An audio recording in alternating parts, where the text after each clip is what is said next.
अस्सलातु वस्सलामु अलैका या रसूल अल्लाह वला आलिका व सहाबिका या हबीब अल्लाह।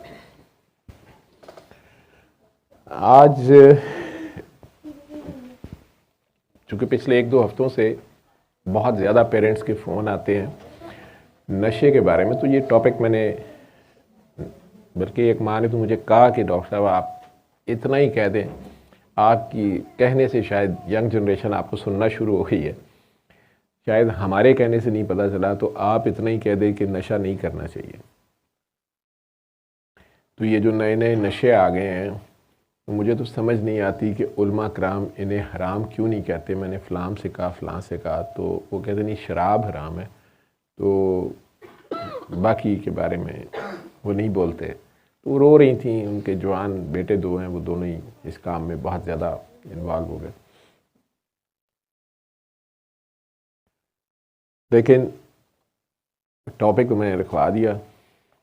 उस दौरान आप लोगों के कोई क्लिप, एक खातून है, उनका सर्कुलेट बहुत ज़्यादा हुआ टिकटॉक पे, माशाल्लाह वायरल हो गया। उन्होंने मेरी क्लिप लगा के दुआ सेशन की और बंदे का पुत्र पे उन्हें एतराज़ था शायद, वो काफ़ी सर्कुलेट हुआ कि ये ऑटिज़म पे ऐसे बात कर रहे हैं। वैसे तो माशाल्लाह गवर्नमेंट ने अब ऑटिज़म के अदारों को सरपरस्ती शुरू की है, क्योंकि एक बहुत बड़ा माँ बाप के लिए मुश्किल मरहला होता है उस बच्चे को हैंडल करना और उसको ट्रेन करना। मुख्तलिफ़ किस्म की उसको सपोर्ट्स चाहिए होती हैं। वो स्कूल ही डिफरेंट चाहिए होता है, आम स्कूल में दूसरे बच्चे नहीं, उसको एडजस्ट नहीं हो पाता वो। तो अल्लाह का शुक्र है, यहाँ भी मैं अभी सुन रहा था, मुझे किसी ने क्लिप भेजा, वो वज़ीर आज़म साहब की शायद बेटी हैं कि उन्होंने इनिशिएटिव लिया हुआ है और कोई एक स्कूल उन्होंने वहाँ बनाया भी हुआ है मेंटली चैलेंज बच्चों के लिए इस्लामाबाद में। शायद मैंने वो क्लिप आप लोगों को फॉरवर्ड किया है ना? वो प्ले कर देना थोड़ी फास्ट स्पीड पे, अगर आप लोगों को स्ट्राइक का डर है, किसी न्यूज़ चैनल का ही है।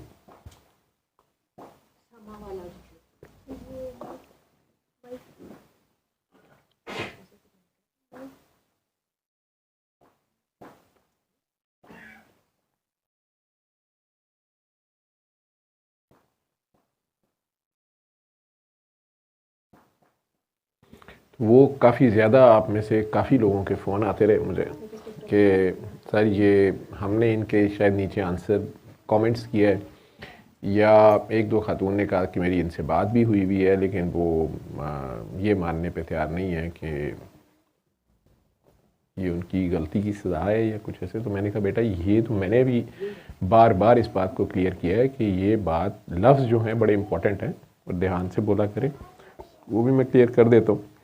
ये एक अच्छी न्यूज़ थी, मैंने कहा उसे सारों को हमारे चैनल के तवज्जो से भी शेयर हो जाए।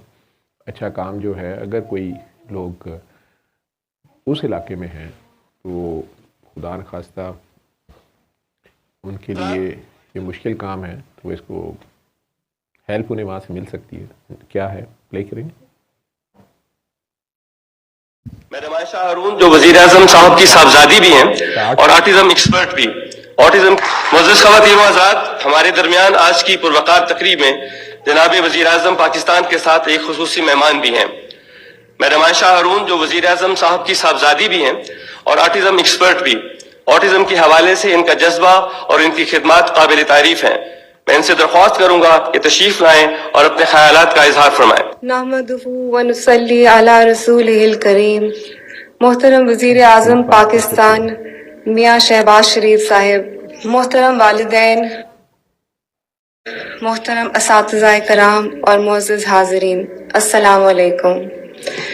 एज अ पेरेंट हम सब ये समझते हैं कि पेरेंटहुड से बढ़कर इस दुनिया में कोई खुशी नहीं, और जब अल्लाह ताला हमें औलाद जैसी नेमत दे और इसके ज़रिए हमें हमारे मकसद हयात से जोड़ दे, तो दुनिया में इससे बड़ी कामयाबी कोई नहीं है। और ये राज मैंने अपनी ज़िंदगी के पिछले 22 सालों में जाना। अल्लाह ताला के फजलो करम से मैं जिन ऑटिस्टिक या न्यूरो डाइवर्जेंट बच्चों की बात करने के लिए आज हाजिर हुई हूँ, इनकी खिदमत करते मुझे 15 साल हो गए हैं। मेरा ये सफ़र उस वक्त शुरू हुआ जब अल्लाह ताला ने हमें 11 जून 2003 को एक बेटे से नवाजा। अपनी ज़िंदगी के इब्तदाई 4 सालों में वो अपने माइलस्टोन से रिग्रेस करता गया और तकरीबन 4 साल की उम्र में ऑटिज्म स्पेक्ट्रम का डायग्नोसिस हुआ। इस लम्हे ने हम सब की जिंदगी का धारा बदल दिया। इब्तिदा में बेयकीनी, खौफ और खामोश आंसुओं के साथ बेशुमार सवालात का सामना था। उस वक्त वतन अजीज में ऑटिज्म अवेयरनेस और एक्सपर्टीज इब्तदाई मराहिल में थी। इन बच्चों के पेरेंट्स और फैमिलीज की दोहरी स्ट्रगल होती है। एक तरफ इन बच्चों के साथ फिजिकल और इमोशनल मशक्कत होती है, दूसरी तरफ इन बच्चों के लिए सोशल एक्सेप्टेंस। एक बंदा नीचे जाके तो उन्हें को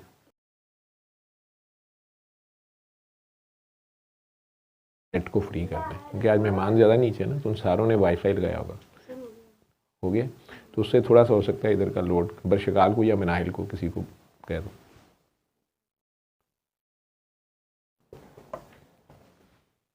सो वी आर बैक, ठीक।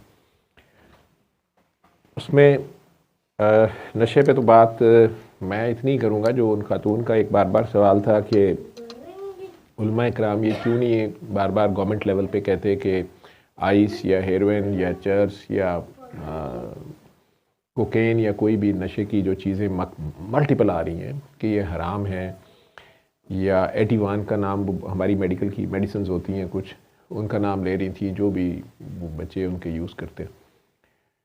तो उन्हें भी मैंने कहा था, यहाँ भी इस थ्रू जिन लोगों के दिल में ये सवाल आता है, वैसे कुरान में जो लफ्ज़ हैं उसके हिसाब से उलमा जो हैं वो ये केयर करते हैं कि हराम वही है जो अल्लाह ने, अल्लाह के नबी ने हमें कह दिया। अब ये नई नई चीज़ें आ रही हैं, अगर तो इसमें नीयत वही है जो शराब पीने वाले की भी होती है, और मकसद नशा है, खमर का लफ्ज़ वहाँ यूज़ होता है, तो नशा हराम इसीलिए किया गया है कि आपको सही और गलत की तमीज़ ख़त्म हो जाती है। आपको माँ, बहन, बेटी, बीवी का फ़र्क नहीं पता चल रहा होता उस हालत में, या आप अपने आप को कंट्रोल नहीं कर पाते, या कोई भी गलत हरकत करते हैं। लेकिन बहरहाल अल्लाह का एक हुक्म है, हराम है, चाहे कोई भी उसकी वजह है। तो शायद इसलिए क्लियर कट फतवा जो उनका ख्याल था कि उलमा क्यों नहीं देते, या शायद बच्चे या जो लोग इस लानत में पड़ जाते हैं। जहाँ तक हमारी मेडिकल दवाइयों का ताल्लुक़ है, उसमें मसला ये है कि हमने भी जो नफ्सियाती अमराज के शिकार लोग होते हैं, तो हम डॉक्टर्स ख़ुद ये बहुत सी दवाइयाँ ऐसी यूज़ करते हैं जिसमें नशा होता है। अब अगर उसे हराम कर देंगे तो हम डॉक्टर क्या करेंगे, साइकेट्रिस्ट, साइकोलॉजिस्ट क्या करेंगे, जो उसे उन्होंने प्रेस्क्राइब करनी है। और हम आपस में बैठे बात करते भी होते हैं कि यार हम लिखें तो हलाल है, वो ख़ुद बेचारा खा ले तो हराम है। और उसमें डर ये होता है कि कई लोग सुइसाइड कर लेते हैं, ज़्यादा डोज ले लेते हैं, उन्हें पता नहीं है, तो डॉक्टर ही डोज एडवाइस करेगा और उसको कभी वो बढ़ाता है, कभी वो कम करता है। ये एक पूरा फील्ड है। लेकिन हमारे लोग सुन के भी शुरू हो जाते हैं, कुछ लोग मजबूरी में इसका शिकार हो जाते हैं। कोई एक्सीडेंट हुआ, कोई चोट ऐसी लग गई, कोई हड्डी टूटी, लॉन्ग टर्म पेन ऐसी है, उसके लिए कई बार कैंसर की पेन है, डॉक्टर्स उन्हें मॉर्फिन या उसके डेरिवेटिव्स एडवाइस कर देते हैं। अब आम लोग जो खुद डॉक्टर नहीं होते, वो भी अपने क्लिनिक्स पे लोगों को ड्रिप में डाल के ये दे देते हैं। लोग बड़े खुश होते हैं, बड़ा सुकून आता है इस ड्रिप से, फिर वो उसका शिकार हो जाते हैं। फिर उन्हें लाजमी वो ड्रिप जब तक ना लगे उनकी हालत ख़राब रहती है। तो बहुत सी मेल प्रैक्टिसेस हैं। उनको तो मैंने एक बात कही थी, उनका चूँकि पता नहीं, वो बहुत दुखी थी, दोनों बेटे उसमें इन्वॉल्व थे और घर उनका उजड़ा हुआ था। लाइव नहीं जा रहा है, तो वो नीचे कह के आए हो डिवाइस आप लेके आए, वो देखो डिवाइस अगर उससे काम चलता है तो वो पकड़ी डिवाइस रज़ा से।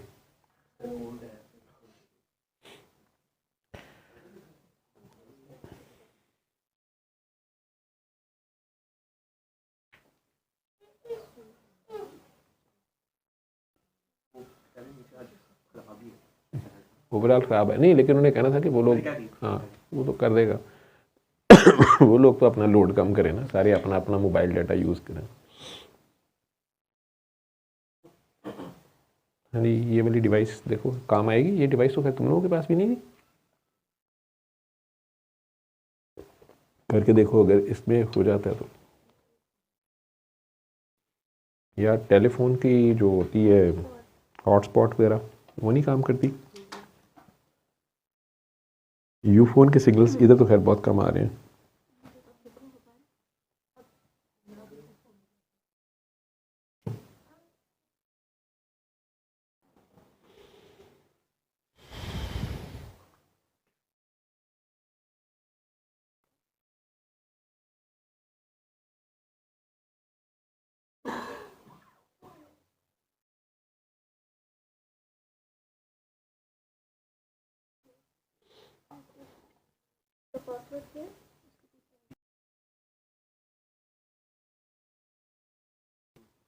उसको स्कैन फ़ोन से हो जाएगा।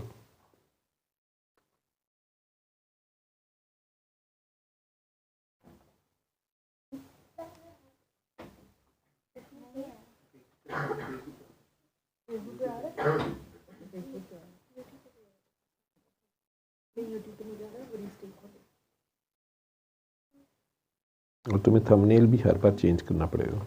वो लिखना है उस तरह ही ना छापी जाना। अगर पार्ट 2 है तो पार्ट 2 लिखना, 3 है तो 3 लिखना। थंबनेल भी तुम्हारे पास 2-3 है ताकि लोगों को हो कि ये नया ये पुराना। अब आ गया ना यूट्यूब पे देखो।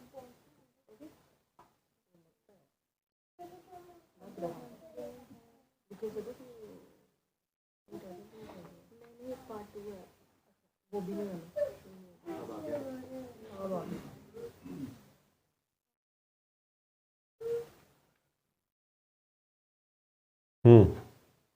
हो गया।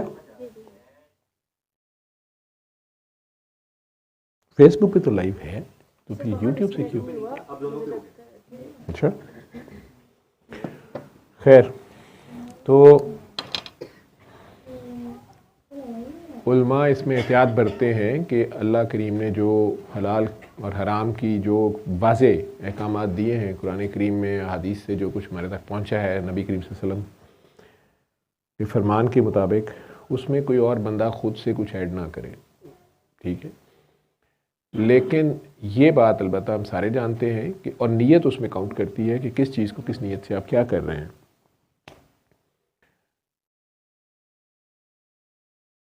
स्टिल पिछली कौमों ने ये किया, जैसे उन्हें मुख्तलिफ अहकामात आए तो उन्होंने चोर रास्ते निकाले।